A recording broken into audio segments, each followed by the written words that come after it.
Hello बच्चों, I am Vishal and welcome to physics classes. तो आज की इस वीडियो में हम डिस्कस करने वाले हैं मैग्नेटिक इफेक्ट्स ऑफ करंट, या फिर आप इसको कह सकते हैं moving charge and magnetism.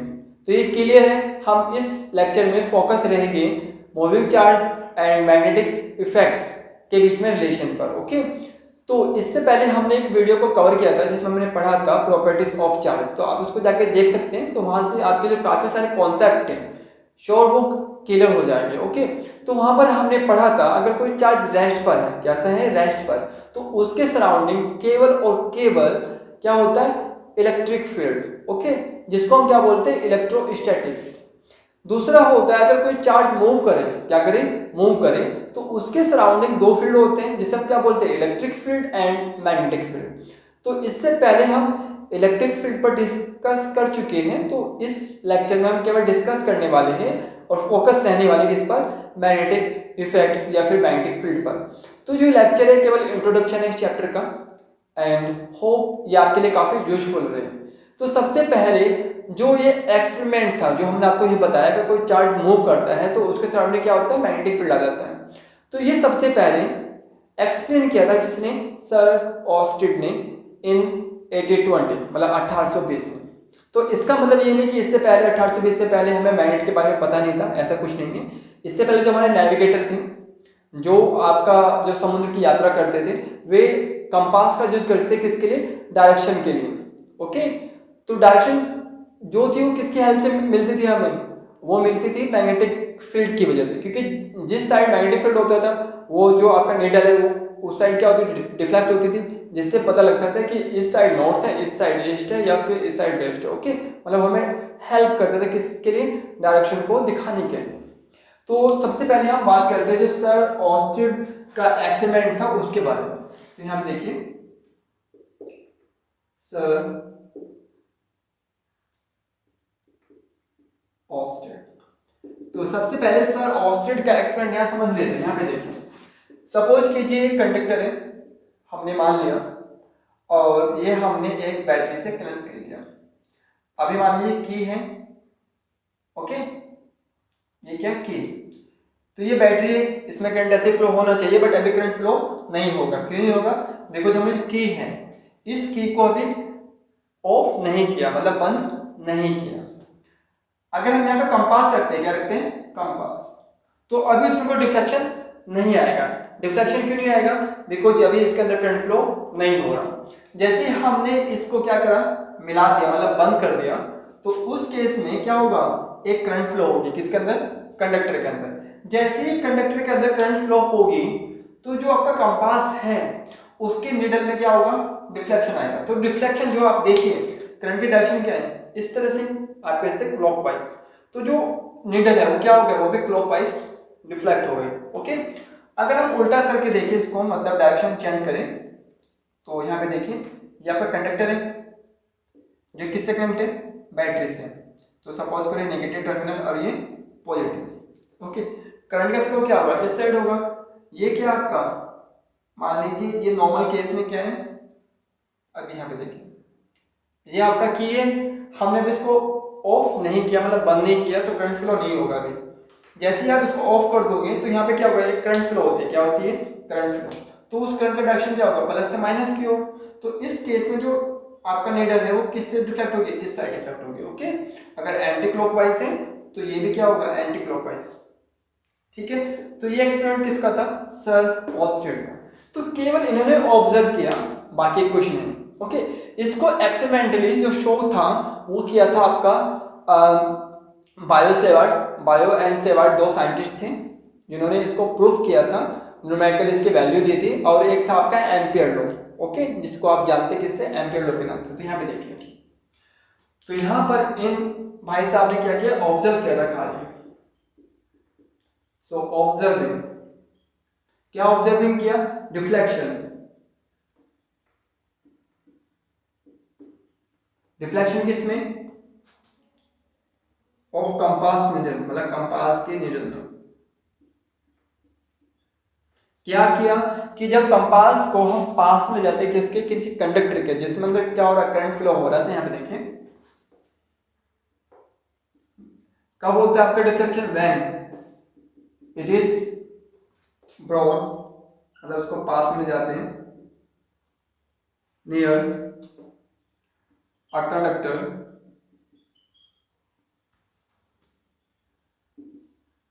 Carrying current. तो यहां पे देखा गया है कि अगर हम किसी कंपास को किसी कंडक्टर के पास में ले जाते हैं जिसके अंदर क्या करंट फ्लो हो रहा है, तो जो कंपास है उसकी जो नीडल है उसमें क्या होता है, डिफ्लेक्शन होता है। तो ये सबसे पहले ऑब्जर्व कितने किया था सर, ऑस्टिन ने। तो इसका मतलब एक क्लियर है कि इस कंडक्टर के सराउंडिंग क्या है, एक मैग्नेटिक फील्ड है, क्योंकि मैग्नेटिक फील्ड है तभी जो आपका डिफ्लेक्शन किसमें है, नीडल के अंदर आ रहा है, अदरवाइज ना आता। तो ये क्लियर यहाँ पे देखिए,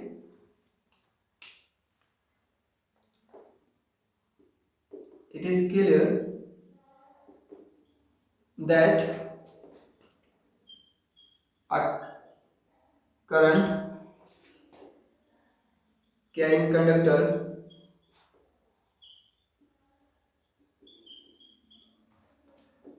वो क्या करता है, प्रोड्यूस करता है किसको, a magnetic field.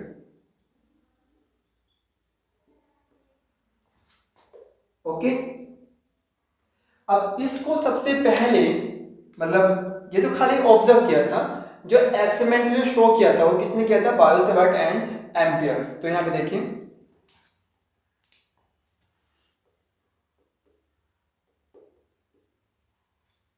It is given either with help of Biot-Savart और एम्पियर।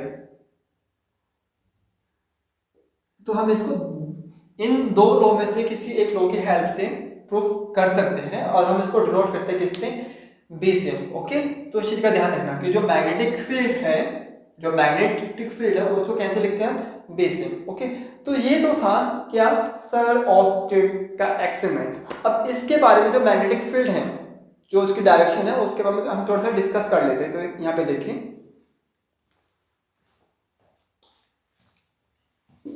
तो यहाँ पे देखिए जो करंट फ्लो है किसी भी कंडक्टर में दो तरीके से हो सकती है, एक तो लीनियर। तो सबसे पहले हम ले लें लीनियर के लिए। ओके, तो इसमें क्या है कि करंट की डायरेक्शन ऊपर की साइड हो सकती है या फिर नीचे की साइड। ये एक वायर है जो क्या सीधी वायर है सर। ओके, अगर करंट की डायरेक्शन ऊपर की साइड है तो उस केस में जो मैग्नेटिक फील्ड है वो आपका होगा कैसा, एंटी क्लॉकवाइज। कैसा भाई, एंटी क्लॉकवाइज। अगर करंट का डायरेक्शन क्या नीचे की ओर है तो वो आपका क्या होगा, क्लॉकवाइज। ये तो हो गया लीनियर के लिए। अगर हम बात करें किसकी, सर्कुलर। ओके, सर्कुलर में क्या है कि ये आपके कंडक्टर है जो कैसे है, लूप में। तो इसमें जो करंट है वो कैसे फ्लो हो रही है, एंटी क्लॉकवाइज। अगर करंट की फ्लो कैसी है, एंटी क्लॉकवाइज, मतलब ए सी डब्ल्यू, ये करंट की है। इसमें जो करंट की फ्लो है वो कैसी है, क्लॉकवाइज। ओके, अगर करंट की फ्लो एंटी क्लॉकवाइज है तो उस केस में जो मैग्नेटिक फील्ड है, क्या है भाई, मैग्नेटिक फील्ड, उसका जो डायरेक्शन है वो कहां की ओर होगा, ऊपर की ओर। कहां की ओर, ऊपर की ओर। ओके, अगर करंट की डायरेक्शन क्या है, क्लॉकवाइज है, तो ऑफ कोर्स इसमें जो मैग्नेटिक फील्ड की जो डायरेक्शन है वो कहां की ओर होगी, नीचे की ओर। कहां की ओर भाई, नीचे की ओर। ओके, तो ये चीज आप याद रखना, अगर मैग्नेटिक फील्ड की डायरेक्शन कैसी है, एंटी क्लॉकवाइज, तो इसका मतलब है जो करंट की डायरेक्शन क्या है, ऊपर की ओर है। अगर आपका क्लॉकवाइज है तो उसका मतलब है कि जो करंट की डायरेक्शन है क्या, नीचे की ओर है। ये तो हो गया लीनियर के लिए। अगर सर्कुलर है वो भी सेम ऐसे ही होगा, बाकी कुछ चेंज नहीं है। जो आपका मतलब जो सिंबल्स है वो चेंज हो गए। यहाँ पे देखिए, अगर करंट की डायरेक्शन क्या हुआ, एंटी क्लॉकवाइज, यहाँ पे देखिए एंटी क्लॉकवाइज, तो उस केस में जो करंट का डायरेक्शन था कैसा, ऊपर की ओर था। यहाँ भी क्या है कि जो मैग्नेटिक फील्ड है उसका डायरेक्शन क्या है, ऊपर की ओर है। सेम इसी की तरह यहाँ पे देखिए क्लॉकवाइज है तो करंट क्या होगा, क्लॉकवाइज। तो अगर करंट क्लॉकवाइज है तो मैग्नेटिक फील्ड है वो कहाँ की ओर होगा, नीचे की ओर। तो इसमें जो करंट था वो कहाँ की ओर था, नीचे की ओर था, उसकी डायरेक्शन। ओके, तो ये डायरेक्शन बताता है किसका, मैग्नेटिक फील्ड का। तो इसको आप थोड़ा सा याद रखिएगा। तो अब हम पढ़ने वाले हैं कि जो मैग्नेटिक फील्ड है वो होता क्या है, और जो मैग्नेटिक फोर्स है किसी मूविंग चार्ज पर वो कितना लगता है, जिसे हम बोलते हैं लॉरेंज लॉ। ओके,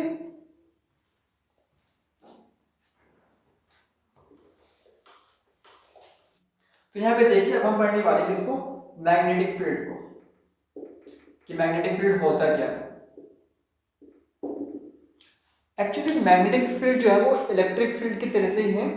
तो वहां पर हमने क्या पढ़ा था कि कोई चार्ज है, किसी चार्ज के सराउंडिंग वो स्पेस जिसमें कोई दूसरा चार्ज क्या करे, उस चार्ज के जो इलेक्ट्रिक इफेक्ट्स है उसको क्या करे, फील करे, उसे क्या बोलते थे, इलेक्ट्रिक फील्ड। ऐसे क्या होता है मैग्नेटिक फील्ड। तो हमने पढ़ा मैग्नेट तो होती है, अगर कोई कंडक्टर है जिसके अंदर क्या हो रहा है, करंट फ्लो हो रहा है, तो वो भी क्या करता है, मैग्नेट की तरह बिहेव करता है।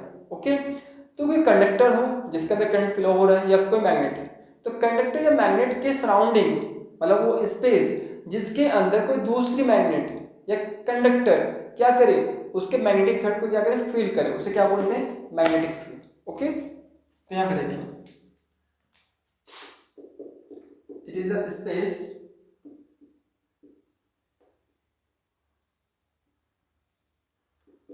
around the conductor carrying current, या फिर आप कह सकते हैं दे स्पेस। ओके, किसके सराउंडिंग, मैग्नेट के। ओके, और the space around the magnet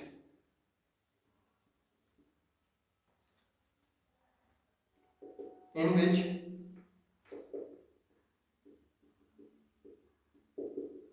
its magnetic effects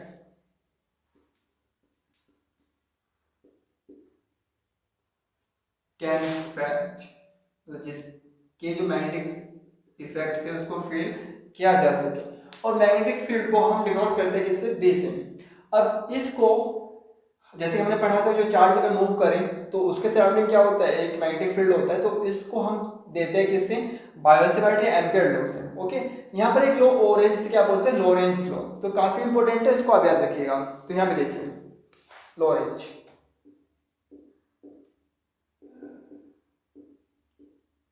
तो लॉरेंज लॉ क्या है, यहाँ पे देखिए ये आपके एक्सिस हमने मान लिया, X Y axis. Okay, X Y और आपका जेड। अब इसको रफ कर दीजिए एक्स वाई को, तो आप जानते ही हैं।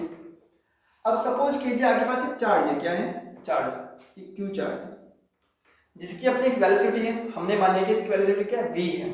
ओके, तो ये आपका ओरिजिन है और यहाँ से इस ओरिजिन से इस चार्ज का जो डिस्टेंस है वो हमने कुछ भी माना, जो भी आपको मानना है मान लीजिए। ओके, इसका वेलोसिटी क्या भाई, v है। ओके, इस चार्ज का। अब जो चार्ज अगर मूव करता है किसी वेलोसिटी से तो उसके सराउंडिंग क्या होता है, इलेक्ट्रिक फील्ड और मैग्नेटिक फील्ड। अब ध्यान रहे, इलेक्ट्रिक फील्ड और मैग्नेटिक फील्ड दोनों ही आपस में क्या होते हैं, 90 के एंगल पर। किस पर, 90 के एंगल पर। अब इलेक्ट्रिक फील्ड होगा तो उसके पास क्या होगा, इलेक्ट्रिक फोर्स, हमें इस चीज का पता है। तो हमने इलेक्ट्रिक फील्ड की जगह पे क्या लिख लिया, एफ लिख लिया, मतलब फोर्स, मतलब वो फोर्स जो उस चार्ज पे क्या करेगा, लगने वाला है। ओके, तो यहाँ पे देखिए हमने कोऑर्डिनेट सिस्टम की हेल्प से इसको यहाँ पे मैचअप कर लिया, मतलब इनको मिला दिया। ओके, मिलाया कि वो अभी आपको पता चल जाएगा। v क्या है, वेलोसिटी, जो कैसी टर्म है, आपका वेक्टर। ओके, और जो वेक्टर है वो हमेशा क्या होता है, ब्रेक होता है किसमें, कॉस कंपोनेंट और साइन कंपोनेंट में। ओके, तो यहाँ पे देखिए हमने माना कि जो b आपका मैग्नेटिक फील्ड है और जो आपका चार्ज है उसके बीच में एंगल कितना है, थीटा, कि वो थीटा एंगल बना के घूम रहा है किससे, बेस से। ओके, अब थीटा एंगल कहाँ बनता है, हमेशा बेस के बीच में, बेस और हाइपोटेनस। तो इसका ये बेस हो गया, ये क्या हुआ, हाइपोटेनस, तो ये क्या हुआ, परपेंडिकुलर। अगर ये परपेंडिकुलर है तो ये भी क्या हुआ, परपेंडिकुलर। ओके, तो हमने बताया कि जो v है वो क्या है, वेलोसिटी, और कैसी टर्म है, वेक्टर। तो वेक्टर क्या होता है, वो आपका ब्रेक होता है कॉस के साथ और साइन के साथ। ओके, साइन का मतलब क्या है, परपेंडिकुलर कंपोनेंट, और कॉस मतलब क्या है, हॉरिजॉन्टल। ओके, तो इसका मतलब है कि ये जो कंपोनेंट है क्या हुआ, कॉस, और ये क्या हुआ, sign. Okay, we sign.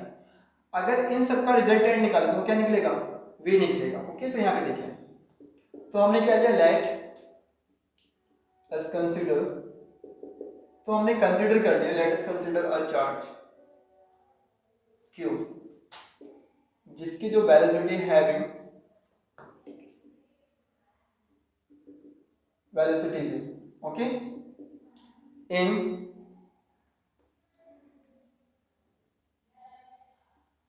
Magnetic field B, okay, a force F act on this charge। तो एक फोर्स जो है उस चार्ज में क्या करता है, लगता है। तो जो फोर्स है वो कैसे लगेगा, यहाँ पे देखिए। तो ये फोर्स है वो आपका डिपेंड करता है काफी सारी चीजों पे। यहाँ पे देखिए पहले क्या है कि जो चार्ज है, चार्ज की वैल्यू कितनी है। तो यहाँ पे कह सकते हैं जो फोर्स है वो प्रोपोर्शनल किसके हैं, क्यू के। तो आप कह सकते हैं कि force, acting force directly proportional किसके, चार्ज के। तो पहला, ओके। सेकंड, फोर्स डिपेंड करता है किस पर, मैग्नेटिक फील्ड पर, कि मैग्नेटिक फील्ड की स्ट्रेंथ कितनी है, ओके। तो F डायरेक्टली प्रोपोर्शनल किसके, B के। तीसरा देखिए जो कॉस कंपोनेंट है और जो आपका B है दोनों क्या है, सेम डायरेक्शन में, तो ये खत्म हो जाएगा। और वैसे दूसरी बात आपको पता होनी चाहिए, जो F है वो कैसी टर्म है, वेक्टर। और वेक्टर टर्म का मतलब है कि वो आपका कॉस के साथ नहीं आएगा, साइन के साथ आता है, ओके। तो यहाँ पे देखिए F डायरेक्टली प्रोपोर्शनल किसके, V साइन थीटा के, ओके। अगर हम इन तीनों को क्या कर दें, मिला दें, तो मिलाने के बाद हमारे पास एक इक्वेशन बनती है, उसे बोलते हैं F proportional Q B V sine theta, okay. अगर हम इसको यहाँ से हटाए इस प्रोपोर्शनल के साइन को, तो यहाँ पे क्या आता है, कांस्टेंट आता है। क्या आता है, कांस्टेंट। तो यहाँ पे देखिए F कांस्टेंट का क्या माना, K, ओके। और हमने यहाँ पे क्या है, जो K है, K की वैल्यू क्या, 1 है। तो ऐसा मान लीजिए कि K की वैल्यू 1 हो गई, तो F इक्वल क्या हुआ, Q V B sine theta. तो हमने यहाँ पे कह दिया कि जो K है, जो कांस्टेंट है, उसका वैल्यू कितना है, 1। तो आपका जो फोर्स है किसी चार्ज पर जो क्या कर रहा है, मूव कर रहे हैं, उसका वैल्यू क्या होता है, F equal Q V B sine theta. तो यहाँ पर दे सकते हैं जो आपका फोर्स है डिपेंड किस पे कर रहा है, एंगल पर, कि वो कितना एंगल बना रहा है। अगर मैं इसको वेक्टर फॉर्म में लिखता हूँ, इस फॉर्म में, वेक्टर फॉर्म में, तो Q क्या है, चार्ज है, तो चार्ज तो बाहर जाएगा, ओके। V क्या है, वेक्टर, B भी क्या है, वेक्टर। तो आप कह सकते हैं V वेक्टर क्रॉस B। अब क्रॉस क्यों आया, बिकॉज यहाँ पे क्या था, साइन। दूसरी बात आप ये भी कह सकते हैं जो फोर्स है वो क्या है, वेक्टर है, और वेक्टर की जो मल्टीप्लिकेशन होती है कैसे होती है, क्रॉस होती है, ओके। तो जो एंगल है साइन थीटा वो किसके बीच में, B और V के बीच में, ओके। तो यहाँ पे देखिए काफी सारे केस बन सकते हैं।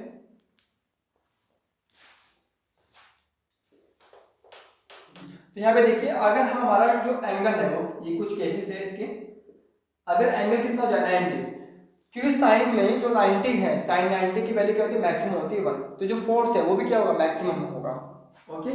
तो F equal Q V B, इसका ये मतलब है कि ये तो आपका क्या हुआ, B, ये क्या हुआ, F, और जो साइन एंगल है वो किसके बीच में, V और B के बीच में, मतलब 90 का एंगल है ना, तो इस ये वाला केस, ओके। तो इस केस में जो फोर्स है वो क्या होगा, मैक्सिमम होगा, किस पर, चार्ज पर। दूसरा केस, अगर एंगल क्या हो जाए, 0, एंगल 0 होने का मतलब है कहां पर आ जाए, B पर ही आ जाए, ओके। मतलब ये लाइन है जो आपका V है वो कहां पर चल जाए, B। तो V और B दोनों क्या है, एक डायरेक्शन में।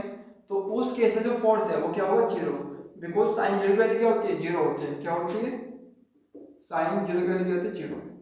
तो ये कुछ केस थे किसके, लॉरेंज लॉ के।